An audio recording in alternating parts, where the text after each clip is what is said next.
Media Balad Dongeng Ki Agus Jago di mana wae ayana.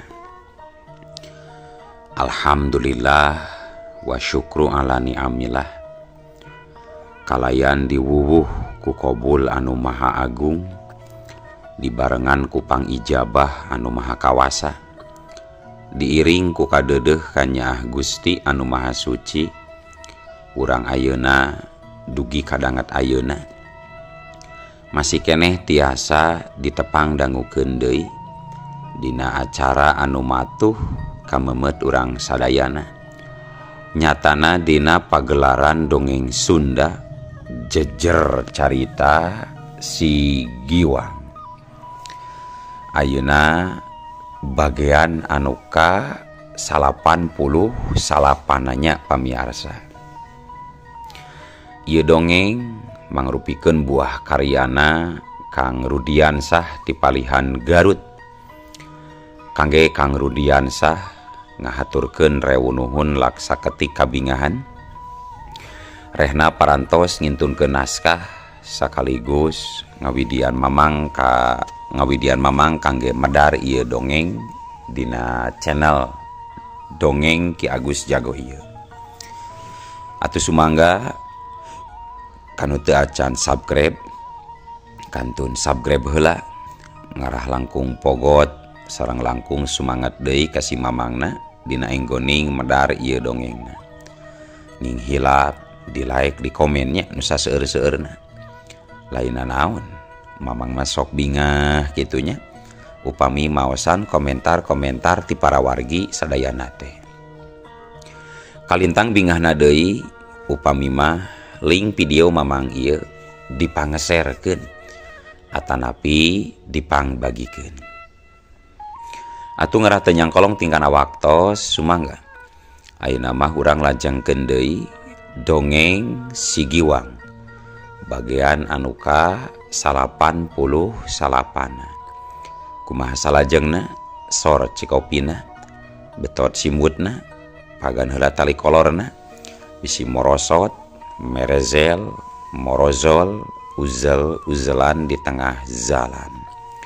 Tempak dong dong tes.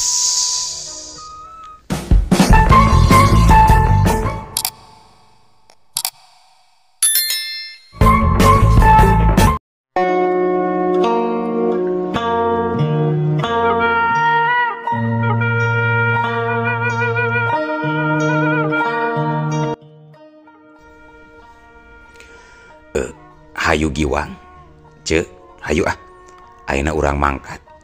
Cenah apanan para karaman teh daratangna sok taralami ti wayah kieu, hayu Nya hayu Jaka, Giwang, hayu. Oh, nya aki ambu dikantun heula nya. Sanes kirang sono, oge sanes teu betah aya di dieu. Nanging ieu teh masih seueur urusan anu can rengse. Sumuhun mangga nyimas pileureyan. Tapi amburanya boh bilih mah girang nyugemageun aki jeung si ambu ngahurmat salira katu tuang putra Kaliden Jaka. Sakali deui hapunten pisan. Sumuhun aki samulihna abdi tiluan tos ngarerepot di dieu. His ambu sakeluarga anu ngarerepot mah nyimas dibandingkeun kumasihan tempat kulem katutuangeun mah teu sabanding sareng pangorbanan tuang putra kalih nyimas katu Den Jaka. Nanging sanes kirang isin ambu teh nyarios omat bari pangbebaskeun pun anak tina cangkreman para karaman eta oge pami budak ambu hirup keneh. Mohon mangga diusahakeun ku abdi ambu, putra ambu kali aki baris dibebaskeun ku abdi. Geus kitu mah harita tiluanana arindit ninggalkeun imah Ki Yudas salaku pupuh eta lembur. Tiluanana kebat lumampah nuju ka sisi pilemburan. Sanggeus nepi ka sisi pilemburan harita gancang.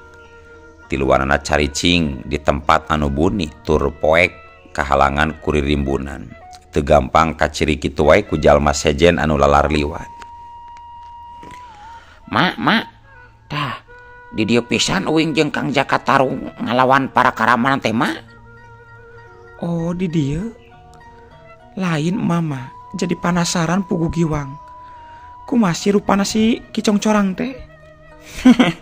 Si mama kade mak pedah ngarana katelah Kicong Corang keteh disangka jika Cong Corang rupana ku emak. Lain mah da jelema ieu mama. Mau ge lain nyangka kitu Giwang. Aya bae hidup mah. Cik hidup yakin teh yen para karaman teh bakal ngalewat ka ieu tempat. Kumaha mun milih jalan anu sejen Giwang? Cek Nyi Ebah. Si Giwang ditanya kitu ku indungna ngadon ngahuleng. Ret ka Jaka Satria. Kumaha Kang euy? Di dieu aya tangkal pangjangkungna bari buni kudang daunan pikeun nyumput. Mun nempo ka handap mah bakal atra eces ka ditu ka dieu. Nyasok atuh Kang, geura naik Kang euy. Uing di dieu jeung Mawi ngadagoannya. Nya, akang naik heula kana tangkal anu pangjangkungna. Mun aya tanda-tanda maranehna daratang, ku akang dibejaan. Hayunya, hiat corelat, jeleng kalayang kurayang. Bangun anu hampang naker, Jaka Satria naik kana dahan tatangkalan. Nepi ka luhur, gancang Jaka Satria nguliwed kana dahan tatangkalan anu pangjangkungna tur anu leubet kudang daunanana. Si Giwang ngareret ka Nyi Ebah bari pok nyarita. Engke uing arek nginjem beraga badak emanya bae teu mak? Cek si Giwang. Nyi Ebah unggek bari seuri leutik. Nyasok Giwang. Mamual kabeuratan. Raga badak emak diinjem ku hidup mangsana lumampah. Sangkan hidup bisa laluasa ngagunakeun ilmu napak sancang. Tapi mun engke aya Kicong Corang datang, terus Jaka Satria kawalahan mangsa ngungkulan kakuatanana kumaha? Pan bakal dibantuan heula ku mama. Nya, tapi mun emak kateter kumaha Giwang? Sukma uing turun mak. Asup kana raga Kang Jaka Satria pikeun ngelawan Kicong Corang. Jeleng celek. Jaka Satria datang deui ngecurelat ka handap. Kumaha Kang Jaka euy? Si Giwang gancang nanya. Geus katingali maranehna rada jauh. Tapi angger bakal ngaliwat jalan dieu. Pokona mah mun maranehna geus deukeut, akang nu bakal pangheulana nemongkeun dirinya. Tur moal bisa dihalangan deui, akang bakal adu hareupan jeung Kicong Corang katut anak buahna. Kabehanana aya 8 urang anu nuju ka dieu teh.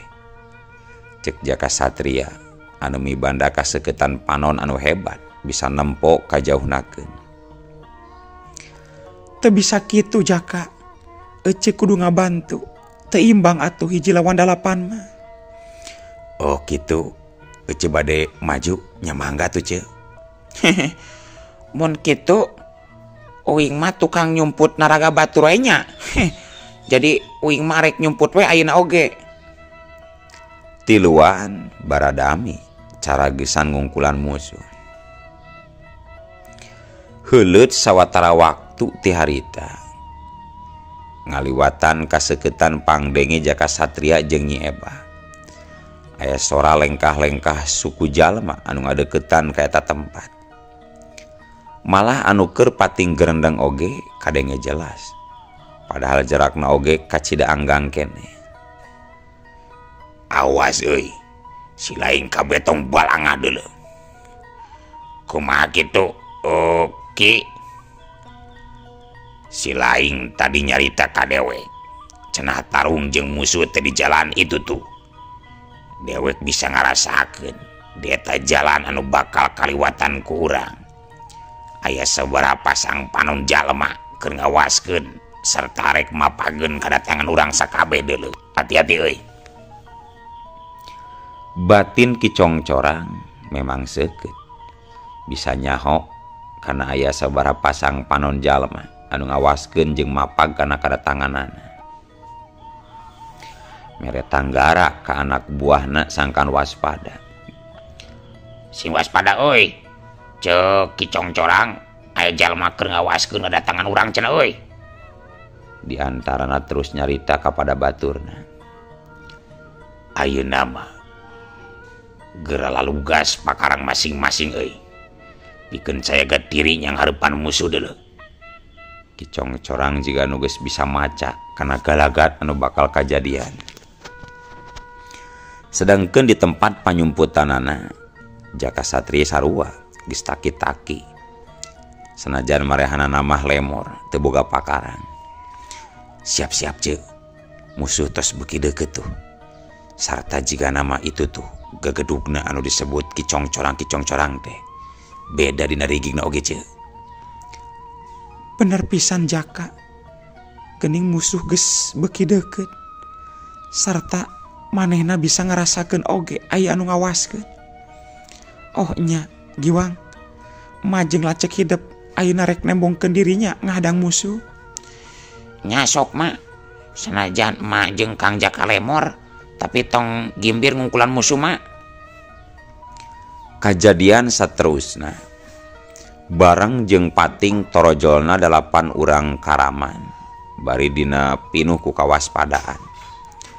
Jaka Satria jeung Nyi Eba terus pating jorelat taluncatan ngahadang. Jorelat, celeng. Anak buah Ki Congcorang tembong pating raranjug kaget. Tapi dibarung ku perasaan heran. Kagetna lantaran nu ngahadang teh geuning Jaka Satria. Heranna lantaran dibarengan ku hiji jawara wanoja. Ki Congcorang mencerong seukeut ka Jaka Satria katut ka Nyi Eba. Ki, tah eta anu geus nindak kuring sakabeh teh di antarana Ki ngaranna si Jaka Satria. Nganu hiji deui mah kakarak panggih ayeuna kuring ge Ki. Sedangkeun si Giwang eueuh geuning Ki, eta mah geuning awewe. Jika nama si Giwang anu ayeuna nyumput teu nemongkeun diri. Teuing sieunneun beureun aya dewek. Jadi tuani biji tina panyumputanana. Jaka Satria hayangeun geura sapok-pokkeun nyarita. Harita gancang nyarita. Arandika ulah heran jeung nanyakeun ka mana si Giwang. Yeuh, kuring nu kamari nindak Arandika teh sakabeh barang jeung si Giwang. Ieu indungna si Giwang siap pikeun ngungkulan Arandika sakabeh deuleu. Bener. Yeuh kuring indungna si Giwang. Arek naraon Arandika ka dieu. Cek Nyi Ebah nembrong ngilu ngomong. Ki Congcorang kadenge nyarita bari seuri.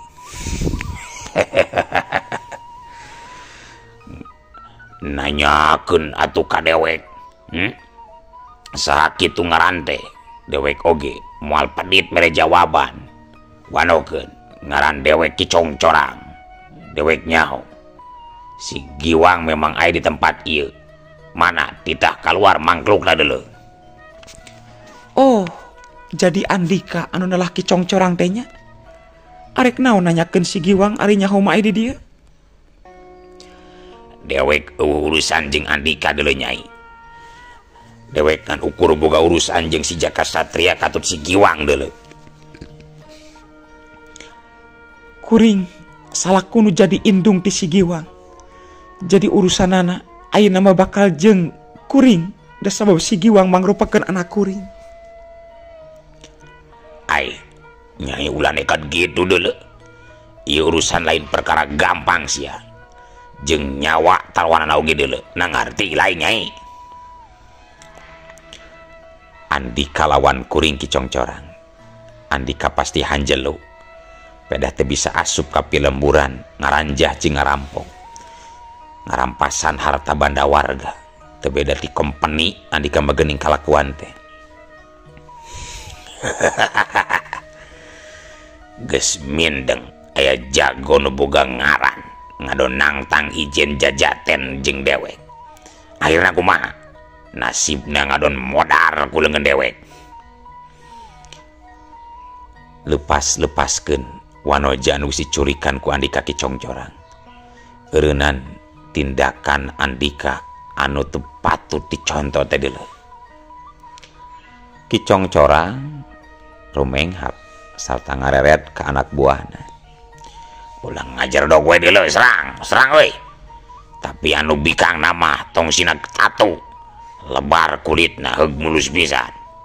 Ku dewek arek dibawa mondok euy. Ki Congcorang nitah anak buahna sangkan maju narajang ka musuh.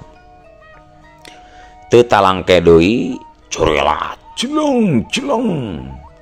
7 urang anak buah Ki Congcorang harita pating salebrut narajang. Bedog-bedog pating hariuk bangbaraan. Jaka Satria jeung Nyi Ebah gancang mapag jeung ngalayanan daya panarajang musuh. Jaka Satria ngimbangan 4 lawan, sedangkan Nyi Ebah ngalawan 3 lawan. Curelat cileng plos sewu plos, curelat cileng plos, kalayang julali plos. Kalincahan Nyi Ebah dina mangsa ngalakukeun panarajang, ngajadikeun panarajang musuhna mungguh tayanu bisa tur mampu kena kana sasaran. 3 anak buah Ki Congcorang beuki tambah panasaran harita ngarangsang.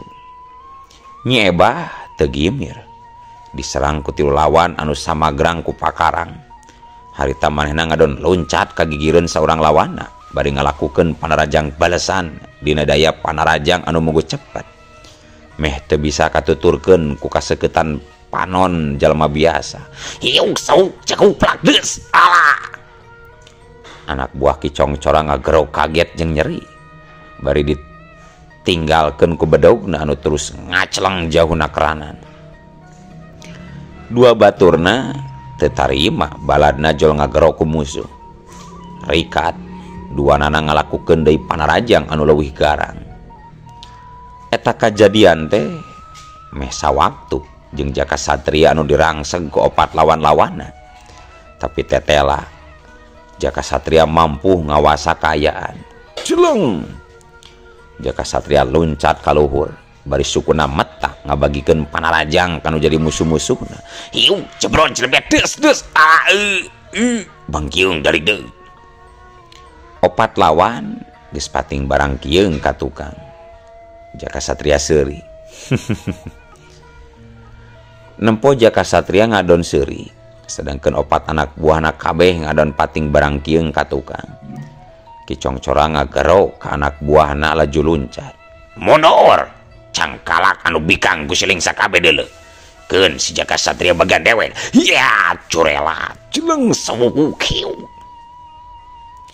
Ki Congcorang curelat ngalakukeun panarajang ka Jaka Satria. 4 urang anak buahna malundur ka tukang, laju ngatur posisi pikeun ngarempug Nyi Ebah ngabantu batur-baturna nu tiluan. Hiat celeng sewu kieu. Meh bareng harita 4-anana pating salebrut bari ngaheumbatkeun pedogna ka palabah Nyi Ebah. Genep bedog pating kurilap ngarahkan anggota badan. Dan seorang deui mah bedogna geus meceleng kapaksa jadi lemor. Sakapeung pating belentrang sabab pakarang anu diadu jeung baturna. Nyi Ebah tang tue teu wani gagabah dina ngungkulan musuh anu lobana tujuan. Mun seug Nyi Ebah can nyangking elmu ti Ambu Sulasmi, can puguh mampuh jeung sangkup ngungkulan 7 lawan galarang naker tindakanana. Nyi Ebah perlu ngaronjatkeun kacepatan gerakna sangkan leupas tina kepungan musuh. Sedangkan si Giwang anu masih merhatikeun ukur gogodeg. Aduh, indung uing dihurup ku tujuan euy. Mun kadese teh kapaksa uing kudu ngabantu ieu mah euy. Si Giwang jiga anu geus bisa maca kana galagatna lumakun eta tarung, Nyi Ebah pasti bakal kadese. Sedangkan Jaka Satria anu geus adu hareupan jeung Ki Congcorang. Harita Ki Ki Congcorang mencerong ka Jaka Satria. Anu ditarajang ku Congcorang tara-tara bet loba keneh nyingkahan, can aya tanda-tanda Jaka Satria mampu ngabales panarajang musuh. Hiu keduprak des. Nalika tengah haja bantrok kekuatan lumangsung. Ngadon Jaka Satria anu kadorong mundur. Dalidug. Jaka Satria dadalig degan mundur ka tukang dua lengkah. Ki Congcorang asa menang angin. Kadenge lenggakan seuri mending ngagak-gak ningali musuh mundur teh. Jaka Satria geningan ngan ukur sakitu kabisain laing teh. Mana aya leuwinan teu? Gerak katerukeun deui mun aya keneh mah deuleu maju sia. Jaka Satria dina sikapna anu tetep tenang terus ngabangun deui pasangan bari nyarita ka Ki Congcorang. Tarungna oge karak sageprakan. Jadi andika tong waka jumawa Ki Congcorang. Rasakeun sia. Hiat curelat celeng suku kieu. Jaka Satria jeung Ki Congcorang terus tarung deui kalawan Ragot. Si Giwang jadi garo-garo teu ateul kana sirahna. Aduh euy. Kang Jaka oge aya bahan kadeseh kulawan ningali galagat nama euy. Kieu carana mah uing kudu asup kana salah siji raga anak buahna euy.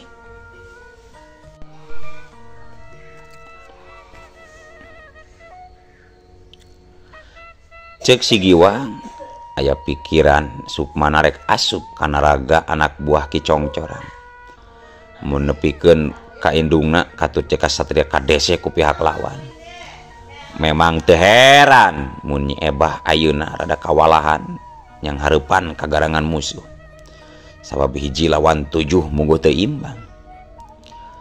Tapi satekah pola Nyi Ebah ngajaga diri tina kepungan jeung kagarangan pihak lawan.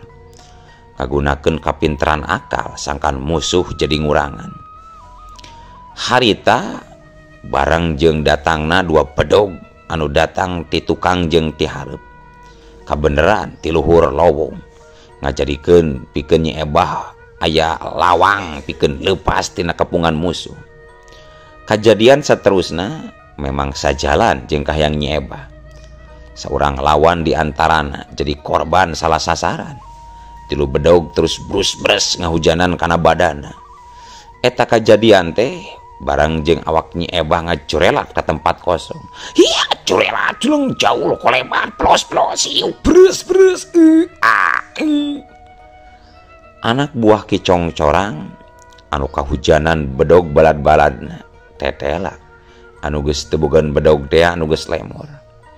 Harita ngagerau panjang bari sakarat. Embun-embunanana beulah katarok bedog baturna.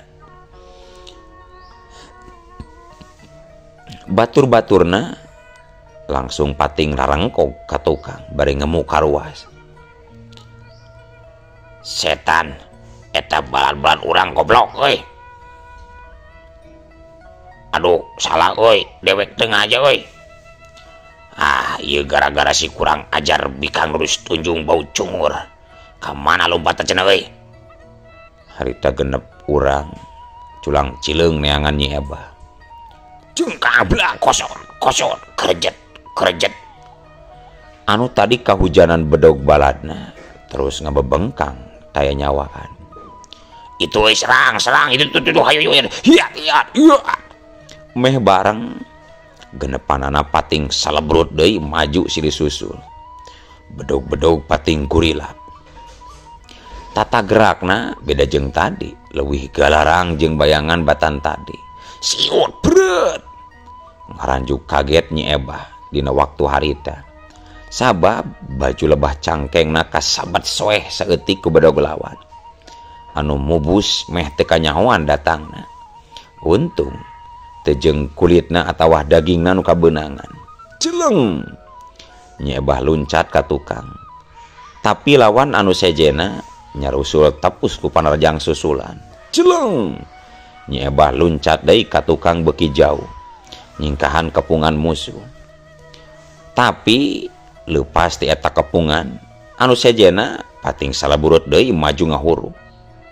Tetela ijiran si Giwang teh teu nyalahan.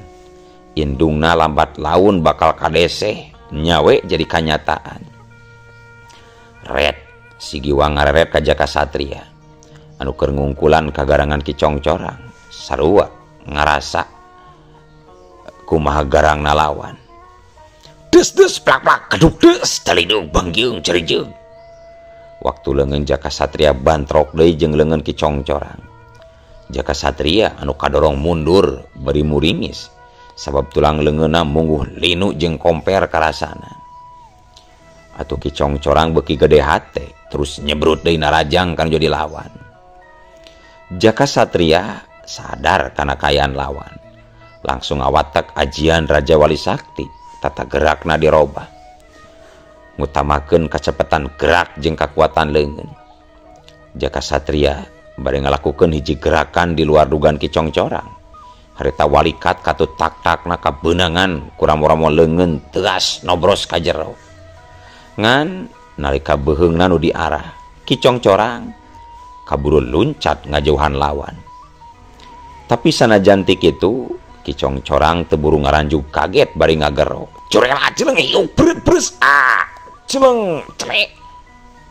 Ki Congcorang terus pancu di tempat kosong, srow ngawangun pasangan anu leuwih ampuh. Hebat oge Andika Jaka Satria. Rasakeun ieu wawalas diri aing deuleu. Ya, curela jeleng gorolong cerem gorolong. Tapi nalika keur kitu, na atuh ari ujug-ujug eueuh waktosna kabujeng seep wadia balad dongeng Ki Agus Jago. Keun atunya ieu dongeng teh urang cekapkeun heula we dugi ka dieu. Insyaallah enjing pageto baris dilajengkeun deui. Atuh ku kitu ku kieuna mamang saja amit mungkur amit mundur ti payuneun para wargi sadayana. Hayu Assalamualaikum warahmatullahi wabarakatuh.